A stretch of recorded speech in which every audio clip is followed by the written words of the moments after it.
গত ৩০ বছর ধরে মেহেরপুরের সদর, গাংনী, তেঁতুলবাড়িয়া ও মুজিবনগর উপজেলার ১১টি গ্রামে রয়েছে সুপেয় পানির হাহাকার।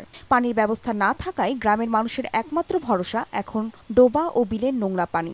এছাড়া টিউবওয়েলের আর্সেনিকযুক্ত বিষাক্ত পানি ব্যবহার করায় দিন দিন বাড়ছে মৃত্যু ঝুঁকি। শুধু শারীরিকভাবেই নয়, মানসিকভাবেও ক্ষতিগ্রস্ত হচ্ছেন এলাকাবাসী। এ অবস্থায় নিরাপদ পানির বিকল্প নেই বলে জানিয়েছেন চিকিৎসকরা। পুষ্কনের পানি নিয়ে গিয়ে আমরা ভাত রান্না করি, আমাদের আর্সেনিক পানিতে ভাত হয় না। পানি কিনে যদি খাতে হয় আমরা জীবনে তাহলে কি করে বাঁচবো? মেহেরপুরবাসীকে যে আর্সেনিক মুক্ত পানি পান করাতে পারি, তাহলে মনে আমরা এই আর্সেনিক সমস্যা থেকে মুক্ত হতে পারবো।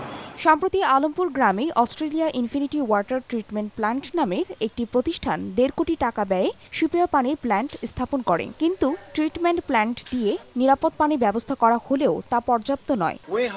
আমরা আশা করছি ইনফিনিটি ওয়াটার ট্রিটমেন্ট প্ল্যান্ট এলাকাবাসীর পানির চাহিদা পূরণে কিছুটা হলেও সহায়ক হবে। জনস্বাস্থ্য প্রকৌশল অধিদপ্তর বলছে, এলাকায় গভীর নলকূপ না থাকায় এবং পানি জমে থাকার উৎসগুলো নষ্ট হয়ে যাওয়ায় দিন দিন বাড়ছে আর্সেনিকের পরিমাণ। ভূগর্ভস্থ পানির অত্যাধিক উত্তোলনের ফলে যে আর্সেনিক মাটিতে বিদ্যমান বা পানির স্তরে বিদ্যমান, এইগুলো ঘনত্ব আরো বেড়ে যাচ্ছে। সাধারণত পানিতে আর্সেনিকের মাত্রা থাকে প্রতি লিটারে 0.5 ppm, কিন্তু আর্সেনিক আক্রান্ত গ্রামগুলোতে এর মাত্রা দাঁড়িয়েছে 3.00 ppm। গত 15 বছরে আর্সেনিক আক্রান্ত রোগে মারা গেছে শতাধিক, আর বর্তমানে মৃত্যু ঝুঁকি নিয়ে বেঁচে আছেন 20,000 মানুষ। সময় সংবাদ, মেহেরপুর।